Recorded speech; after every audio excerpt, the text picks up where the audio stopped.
하나님 아버지, 우리 가운데 단 한 사람도 아무 이유 없이 그냥 이곳에 있는 사람은 없습니다. 나의 걸음이, 나의 의지가 나를 이곳에 데려온 것 같으나 하나님의 허락하심과 주님의 이끄심, 우리의 마음을 만지심, 하나님의 인도하심, 그러한 은혜가 없다면 우리가 이 한 공간에서 결코 예배할 수 없습니다.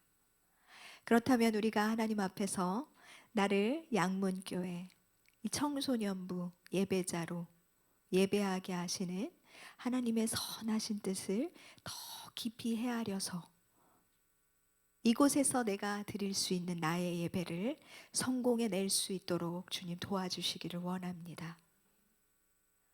하나님이 살아계시고 나를 먹이시고 입히시고 나를 기르시는 선한 목자인 것을 알아서 빈손으로 나아오지 않고 주님께 귀한 예물 드렸습니다. 이들의 인생에 재물의 부족함으로 부끄럼 당치 않게 하시고 이들의 손에 이들이 하는 일에 기름 부으시고 넉넉하고 풍성하게 하사 꾸어주는 인생 되게 하시며 하나님이 붙드시는 인생이 얼마나 복되게 열려가는지를 이들의 삶을 통해 경험하게 하옵소서. 오늘 말씀을 듣습니다. 하나님이 기뻐하시는 부흥의 역사가 우리 청소년부 가운데, 우리 양문교회 가운데, 이 민족의 교회 가운데 있어지게 하여 주시옵소서. 예수님의 이름으로 기도합니다. 아멘. 자, 언어의 사회성 다 아나요? 몇 학년 때 배우지? 언어의 사회성. 언어의 사회성이 뭐죠?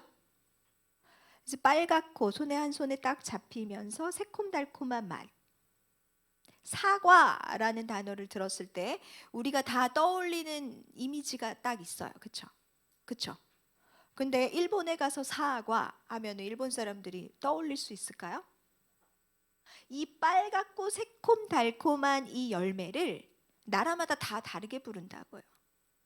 우리는 사과라고 부르지만 영어로는 그렇지. 영어 공부 좀 했구나. 애플이라고 하죠. 이게 사회성이에요. 이 빨갛고 달콤 새콤한 것을 꼭 사과라고 부를 필요는 없는 거지. 근데 우리 대한민국 국민들, 한글을 쓰는 사람들은 다 사과라고 부르기로 약속한 거, 이게 바로 언어의 사회성이에요. 우리의 생각 속에 딱 떠오르는 거. 자, 여러분, 부흥이라는 단어가 있어요.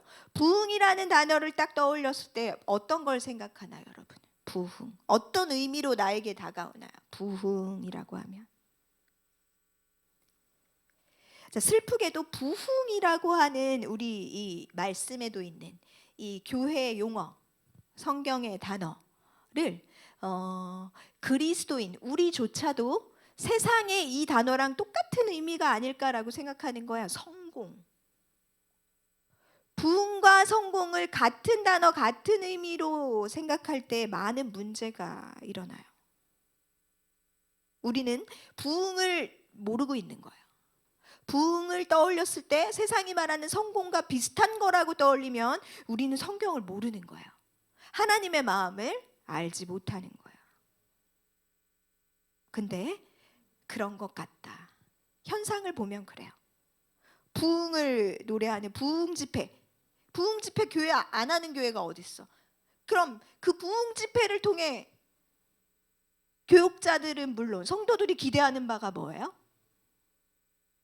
내가 적어낸 이 사람들이 와가지고 우리 교회 이렇게 늘어나고, 물론 너무 좋은 거죠. 믿는 사람들이 늘어나는 거 너무 좋은 일이죠. 근데 그게 다가 아니라는 거예요. 부흥을 이런 방식으로 우리가 계속해서 추구해 왔고, 교회 건물을 번듯하게 지으면 교육관도 지어야 되고, 그 다음에 수련관도 하나 지어야 되고, 저 지방에. 그래서 교회가 행사 있으면 이 수련관에 가가지고 다 같이 모여서 이렇게 건물을 지어서 거기서 또 활동을 하고, 이런 것, 이게 당연한 수순처럼 교회 건축, 교육관 건축, 수련관 건축, 대형 교회들이 다 이렇게 해왔어요. 우리가 계속 부흥이 성공이다라는 생각을 가지고 막 열심히 달렸어. 그런데 코로나가 터지면서 교회들이 확 주저앉았죠. 왜 그랬을까? 하나님은 한국 교회에 기회를 주신 것 같아요. 얘들아, 부흥에 대해 우리 좀 다시 생각해 보자. 좀 더 깊이 있고 진지하게 지금 달리던 걸 좀 멈춰 서가지고 다시 생각해보자. 이런 걸 기대하셨을지도 몰라요, 하나님이.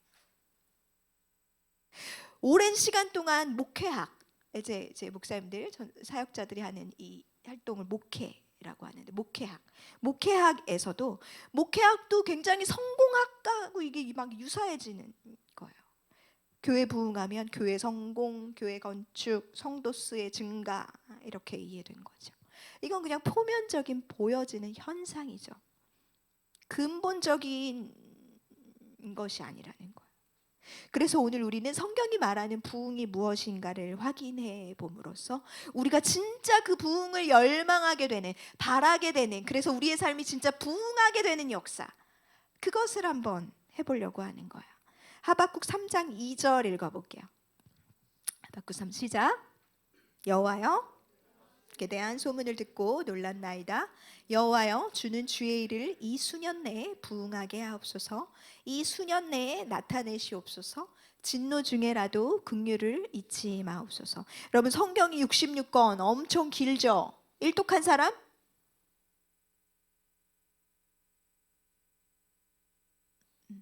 그래, 이제 하면 되지. 많이 읽어왔잖아? 사복음서 다 읽었고, 그치? 자, 성경에 부흥이란 단어가 몇 번 나올까?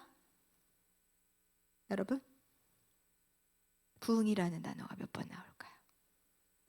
업앤다운 한번 해볼까? 놀랍게도 한 번 나와요. 그게 오늘 본문 말씀이에요, 여러분. 성경에서 유일하게 부흥이란 단어가 한 번 나오는 본문이 오늘 본문이에요. 아주 귀한, 아주 무게감 있게 딱 한 번 나온다고요. 그런데 부흥 집회마다, 부흥을 사모하는 이 모임들마다, 기도회마다 다 여호와여, 주는 주의 일을 수년 내에 부흥하게 하옵소서, 이렇게 막 현수막 달고 부흥 집회 한다고요. 너무도 소중하게 한 번 나오는 단어이기 때문에 우리가 이 부흥의 의미를 더더욱 잘 알고 있어야만 하는 거예요. 하박국 1장 2절 한번 읽어볼게요. 하박국 1장 2절. 오늘 아마 하박국을 전체를 이해하게 될 거예요. 오늘 설교가 끝나면 다 인용할 거니까. 시작. 여호와여, 내가 부르짖어도 주께서 듣지 아니하시니 어느 때까지리까? 내가 강포로 말미암아 외쳐도 주께서 구원하지 아니하시나이다. 이제 하박국서를 시작하는 거예요. 하박국서를 시작하면서 선지자, 하박국이 선지자의 이름이에요. 선지자 하박국이 하나님께 불평을 토로해요. 불평을 넘어가지고 지금 약간 거의 분개하는 거야, 하나님 앞에. 하나님, 왜 기도해도 안 들으시는 거예요? 하나님이 택한 백성인데 왜 이 백성을 괴롭게 하시는 거예요? 이 얘기예요, 지금 1장 2절의 얘기가. 여호와여, 내가 부르짖어도 주께서 듣지 아니하시는 게 왜 안 듣는 거야, 하나님? 이렇게 하는 거야. 1장 3절 한번 읽어볼게요. 1장 3절 시작. 여호와여, 내게 죄악을 보게 하시며 패역을 눈으로 보게 하시나이까? 하나님, 나는 왜 하필이면 이런 시대에 태어나가지고 이 나라가 이렇게 죄악으로 물들어 있는 이때 내가 태어나가지고 이걸 왜 내 눈이 다 보게 하는 거야, 하나님? 지금 이렇게 하박국이 하나님께 호소하는 거야. 막 화를 내고 있는 거야. 내가 왜 이 시대에 태어나가지고 이 꼴 저 꼴 안 보면 좋은데 왜 이 죄악의 시대 가운데 내가 선지자냐 말이야. 하박국서가 쓰여진 배경이 어떠한가 하면 이제 이스라엘이 둘로 쪼개지잖아요. 분열하잖아요. 북이스라엘과 남유다. 이렇게 북이스라엘의 죄악이 더 심해가지고 이 다윗의 계보를 잇는 건 남유다고, 북이스라엘과 남유다, 우리나라처럼 이렇게 반으로 쫙 쪼개졌는데 북이스라엘이 죄악이 더 심해. 그래서 먼저 아수르한테 멸망을 당했어. 그러면 이제 남유다만 남은 거야. 그런데 남유다의 상황도 곧 망하게 생겼어. 죄악이 너무 심해. 죄악이 얼마나 심하면 사회가 이렇다는 거야. 하박국 1장 4절에 나와요. 지금 남유다의 상황이 어떤지 하박국 1장 4절 읽어볼게요. 시작. 이러므로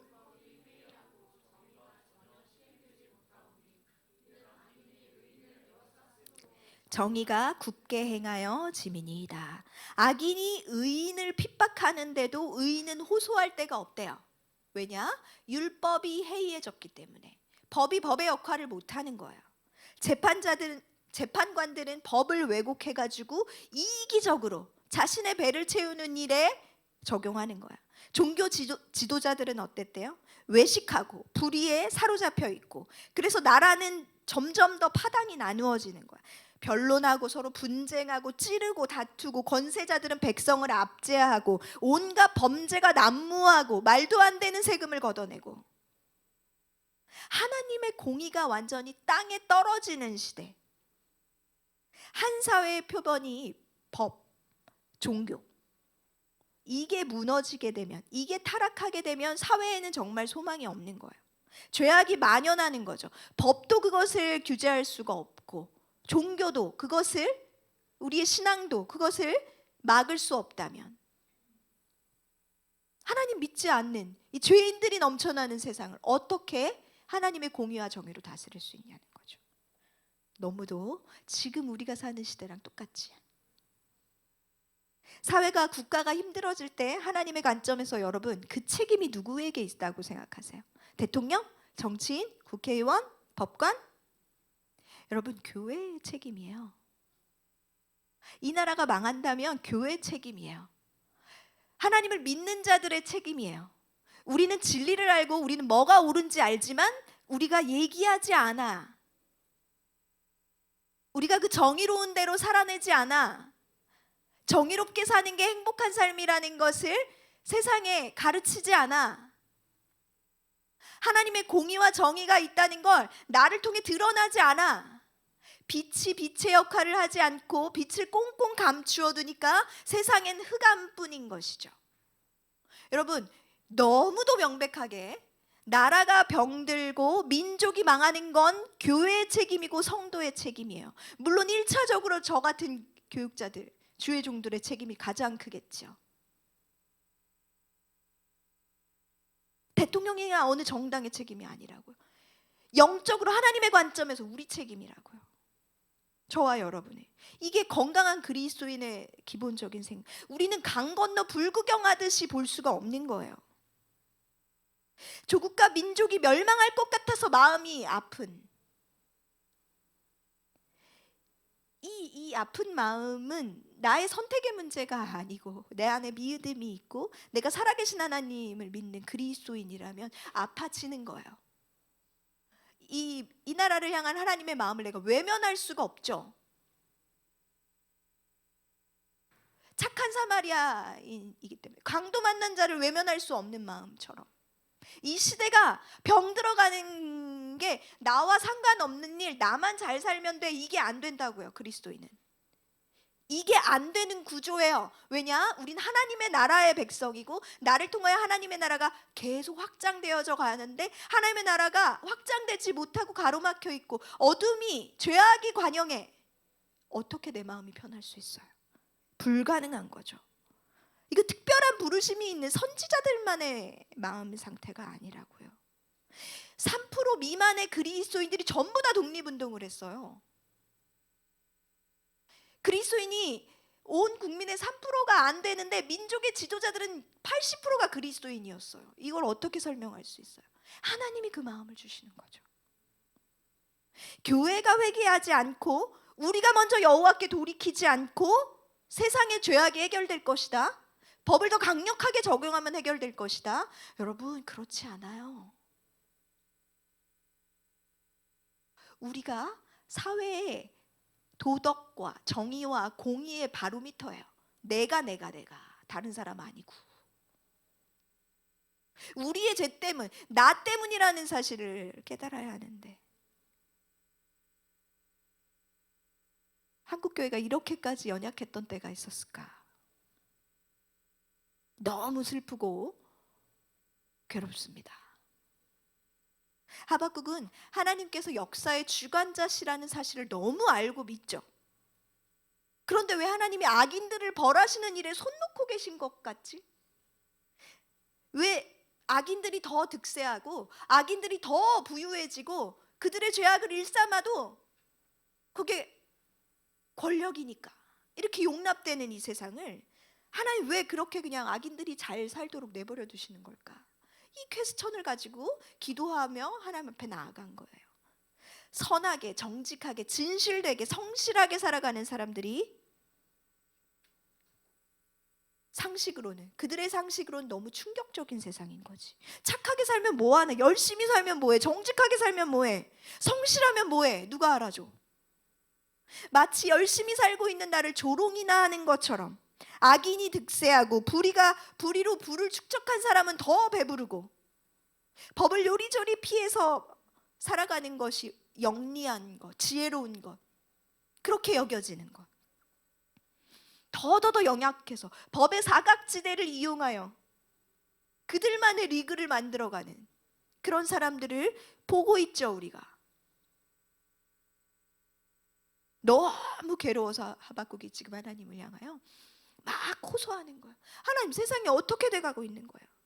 그의 기도에 하나님이 하박국 1장 5절로 응답하시는 거예요. 하박국 1장 5절 시작.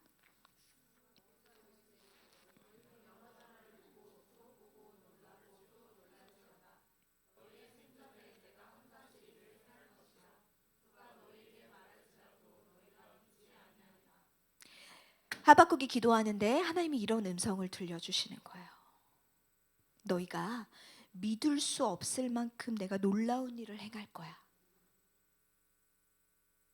하박국이 기대했겠죠. 벅찼겠지. 하나님이 드디어 내 기도를 들으시고 하나님이 악인들을 멸하시나 보다. 의인들을 포악과 강포에서 건져주시나 보다. 이 남유다, 하나님이 택한 이 선민들, 이들을 다시 고쳐주시나 보다. 다윗의 언약이 있는 이 거룩한 백성 다시 거룩하게 해주실 건가 보다. 이런 기대를 갖게 되겠죠, 하박국이. 그럴 때 1장 6절 7절을 이어서 말씀하시는 거예요. 시작.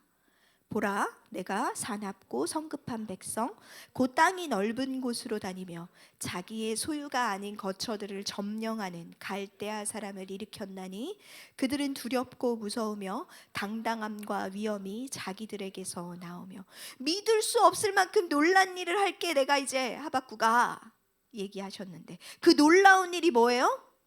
범죄하고 있는 이 유다, 이 남유다보다 더 포악한 갈대아 사람 바벨론이요. 바벨론을 일으켜가지고 유다를 짓밟아 줄 거야 라고 말씀하시는 거예요. 하박국이 원하는 응답은 이게 아니었어.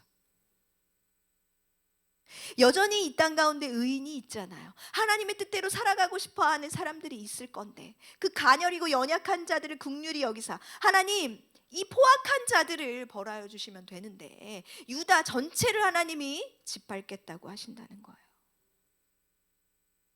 하박국 선지자가 생각한 것과 달라도 너무 다른 응답이 오는 거예요.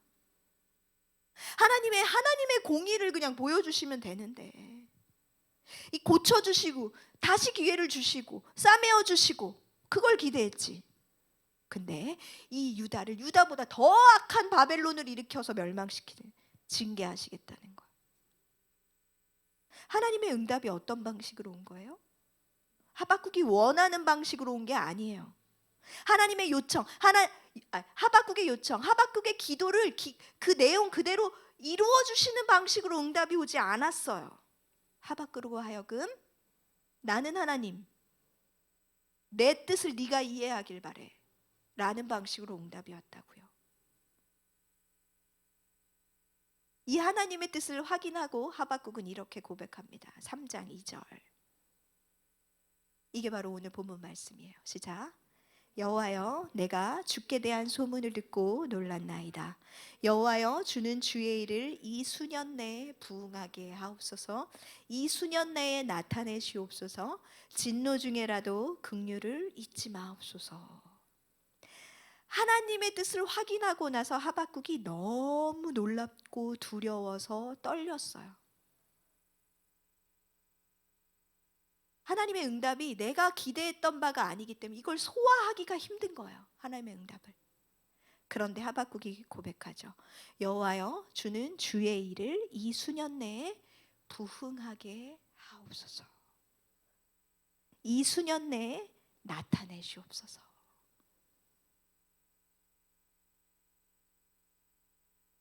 수년 내에 부흥하게 하옵소서라는 하박국의 고백은 하나님 아버지의 뜻이 이루어지기를 원합니다라는 거예요.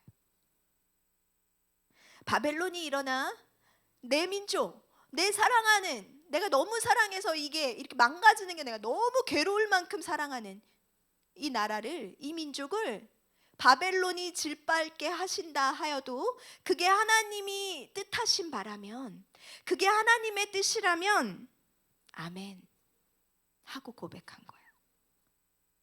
하나님 아버지의 뜻이 나의 뜻과 다를지라도 그게 하나님의 뜻이라면 하나님의 뜻이 이루어지기를 소망합니다 라는 고백이에요. 이게 부흥이라고요. 부흥. 하나님의 뜻이 이루어지는 것. 진정한 부흥은 아버지의 뜻이 아버지의 뜻하신 바대로 이루어지는 게 부흥이에요. 한국교회와 성도들이 이 부흥을 열망하며 부흥 집회를 해야 해요. 그게 우리가 사는 길이에요. 한국교회가 사는 길이에요. 주의 일이 이루어지는 것, 주의 뜻이 성취되는 것, 그게 부흥이에요. 내가 원하는 사이즈, 내가 원하는 규모, 내가 원하는 정도의 재정, 이걸 채워주시옵소서, 이게 부흥이 아니고. 하박국 3장 16절 읽어볼게요. 시작. 내가 들었으므로 내 창자가 흔들렸고 그 목소리로 말미암아 내 입술이 떨렸도다. 무리가 우리를 치러 올라오는 환난 날을 내가 기다림으로 썩이는 것이 내 뼈에 들어왔으며 내 몸은 내 처소에서 떨리는도다. 하박국이 받은 응답은 다가올 환난과 패망이에요. 이 놀랍고 엄청난 하나님의 뜻이 너무도 어미하게 들렸기 때문에 내가 이 뜻을 못 들은 척할 수도 없고, 내가 하나님의 뜻이 틀렸다고 하나님께 말할 수도 없고, 하나님은 항상 오르시고 하나님이 역사의 주관자이시고 하나님이 이 나라의 주인이시고, 이 놀랍고 엄청난 하나님의 뜻에 창자가 흔들렸대요. 하박국이 너무 놀래가지고 5장 6부가 막 떨리는 거죠. 환난 날이 온다는 걸 알아요. 그래서 그것을 기다리는 것 자체가 너무도 고통스러운 거예요. 그럼에도 불구하고 그것이 하나님 아버지의 뜻이라면 내가 기다리겠습니다. 이게 부흥이라고요, 여러분. 내 뜻과 전혀 다른 하나님의 뜻에 아멘 하기 위해서 창자가 흔들리는 몸부림을 치는 거예요. 그 이후에 바로 우리가 찬양으로도 부르는 그 유명한 무화과 나무 말씀이 나오는 거예요. 3장 17, 18절 읽어볼게요. 시작. 비록 무화과 나무가 무성하지 못하며 포도나무에 열매가 없으며 감람나무에 소출이 없으며 밭에 먹을 것이 없으며 우리의 양이 없으며 외양간에 소가 없을지라도 나는 여호와로 말미암아 즐거워하며 나의 구원의 하나님으로 말미암아 기뻐하리로다. 하박국의 즐거움과 기쁨은 창자가 흔들리는 듯한 하나님 아버지의 뜻에 순복하기 위한 몸부림 끝에 나오는 즐거움과 기쁨이에요. 그리스도인이 다가올 환난을 기다릴 수 있는 이유는 뭘까요? 의인은 믿음으로 말미암아 살기 때문에. 하나님 아버지께서 그럼에도 불구하고 여전히 통치하신다. 그가 다스리신다. 그가 주관자이시다. 이 더 근본적인 사실 붙잡고 기뻐하고 즐거워하는 거죠. 내 앞에 일어나는 있고 없고, 돈이 있고 없고, 맛있는 게 있고 없고, 시험을 잘 보고 못 보고, 이 가변적인 문제로서 즐거워했다, 기뻐했다, 이런 게 아니고 매우 근본적인, 절대로 흔들리지 않는 변함없는 진리를 붙들고 즐거워하고 기뻐한다는 거예요. 하나님이 하나님이심으로 말미암아. 이 즐거움과 기쁨에 나아가는 믿음으로 우리가 자라나지 않으면 우리의 삶은 맨날 흔들려요. 하나님의 음성으로 흔들려 우리의 창자가 떨려야 하는데, 이 변화무쌍한 이 우리의 삶에 일어나는 이 문제들, 비 오면 비워서 슬프고, 눈 오면 겨울이면 추워서 싫고, 이런 아주 시시콜콜한 것 때문에 우리의 창자가 떨려서야 되겠습니까? 우리가 이 모든 것에 대범하고 모든 것에 담대할 수 있는 것은 하나님이 하나님이시라는 사실에 우리의 기쁨과 즐거움을 의지해야지. 거기다 딱 걸어놔야지. 내 이 기쁨과 즐거움은 세상이 가져갈 수 없고 흔들 수 없는 견고한 기쁨. 이게 믿음의 사람이 살아가는 방식이에요. 하나님의 통치는 영원할 것이고 그의 통치는 완전하고 그의 뜻은 이루어질 것이고 하나님의 말씀 하나도 땅에 떨어지지 않을 것이고 이 사실로 기뻐하고 즐거워하는 자리까지 나아가고야만 것이에요. 결국 내 사랑하는 이 조국이 다 망하고 아무것도 남지 않을 것을 내가 알고 있지만 그럼에도 불구하고 하나님은 여전히 살아계시기 때문에 내가 기뻐한다. 이 자리에 한국교회가 빨리 나가야 되는 거야. 빨리. 이미 조금 늦은 것 같기도 하고. 우리가 원하는 부흥의 목록도 1, 2, 3, 4, 5, 6, 7, 8, 9, 10 이게 차례차례 이루어지는 거, 내가 기도한 내용대로 되는 거, 내가 계획한 나의 꿈과 나의 청사진대로 나의 삶이 되는 것, 이게 부흥이 아니라고요. 아버지의 뜻이 하늘에서 이룬 것 같이 땅에서도 나의 삶에서도 우리 교회에도 이루어지기를 원합니다. 이 고백이 부흥이에요. 우리가 구해야 할 부흥. 하박국 3장 19절 읽어볼게요. 시작. 주 여호와는 나의 힘이시라. 나의 발을 사슴과 같게 하사 나를 나의 높은 곳으로 다니게 하시리로다. 이 노래는 지휘하는 사람을 위하여 내 수금에 맞춘 것이니라. 눈에 보이는 상황과 환경은 망해가는 건데 여호와께서 나를 나의 높은 곳에 근원적인 하나님과의 만남, 더 근본적인 믿음, 흔들리지 않는 기쁨에 나를 서게 하신 것이죠. 나의 높은 곳에 나의 발을 사슴과 같이, 내가 이 망할 거라는 미래를 듣고 내가 여기에 주저앉아 울고 떨고 막 그러는 것이 아니라 하나님의 사람, 하나님의 뜻을 알고 있는 사람은 패망하는 상황, 이 절망의 상황에서도 하나님의 말씀으로 인하여, 하나님으로 인하여 사슴처럼 기뻐 뛸 수가 있는 거예요. 나를 나의 높은 곳으로 다니게 하시는 하나님, 나를 my high place에 결국 세우게 하실 그 하나님, 하나님의 말씀이 응하여지는 것, 나의 삶에 그게 바로 나의 높은 곳에 서는 것이, 이게 우리의 비전이어야 되고 우리의 꿈이 되어야 하는 것이고 우리가 바라는 부흥이 이런 것이어야 되는 거예요. 하나님이 택한 자녀라면, 그리스도인이면 당연히 이 세상에서 잘 살아야 되죠. 된다고 믿죠. 안 되면 이상한 거죠. 그래서 부흥을 기도할 때 자꾸 빵이 커지는 걸 생각한다고요. 진정한 부흥은 숫자 싸움이 아니에요. 교회의 부흥, 내 삶의 부흥, 내 영혼의 부흥은 무엇이냐? 하나님의 말씀, 하나님의 뜻을 따라가는 것이 부흥이에요. 예수님의 생애 가운데 가장 큰 부흥은 언제였을까요? 예수님이 십자가에 죽으시는 그때가 부흥의 절정이죠. 왜냐하면 하나님이 그 아들을 이 땅에 보내신 하나님의 뜻이 완벽하게 이루어진 순간이니까. 예수님이 십자가에 달리신 순간이 예수님 인생의 부흥이에요. 아버지의 뜻이 이루어졌기 때문에. 예수 그리스도라는 그 이름이 한 인간으로서 이 세상에서 완전히 끝나는 거지만 아버지의 뜻이기 때문에 순종하셨죠. 이게 부흥이라고요. 예수 그리스도가 십자가에 달리실 때 여기가 나의 높은 곳, my high place라고 믿으셨다고요. 내 뜻대로 마시고 아버지의 뜻대로 하옵소서. 예수님의 이 기도가 부흥을 위한 기도예요. 그 기도가 있었기 때문에 우리가 지금 있는 거예요. 내 뜻이 하나님 앞에 굴복하는 것. 하나님의 말씀이 너무 귀하고 무겁기 때문에 그분 앞에 내가 그냥 엎드러지는 것, 내 자존심을 내려놓게 되는 것, 이게 부흥이라고요.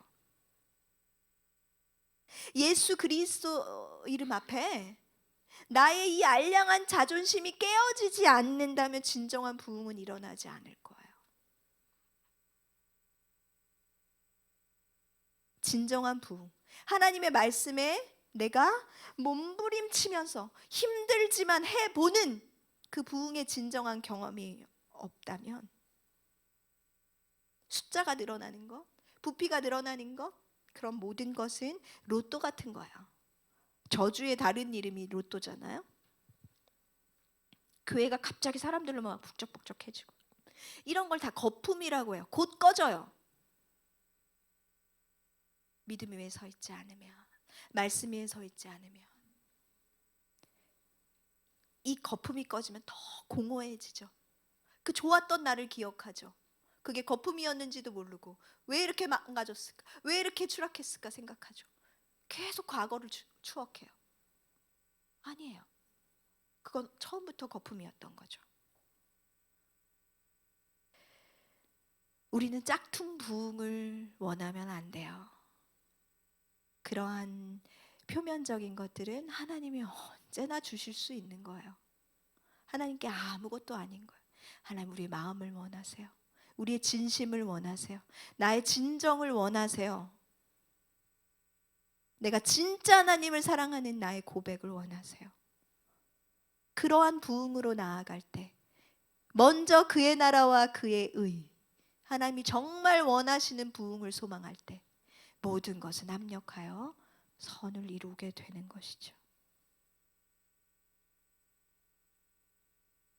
말씀에 순종하여 나는 죽고 하나님의 말씀이 드러나는 것, 말씀이 온전히 선포되고 그 말씀이 성도들의 각 삶에서 순종함으로 막 일어나, 그런 부흥이 우리 가운데 있기를 소망합니다.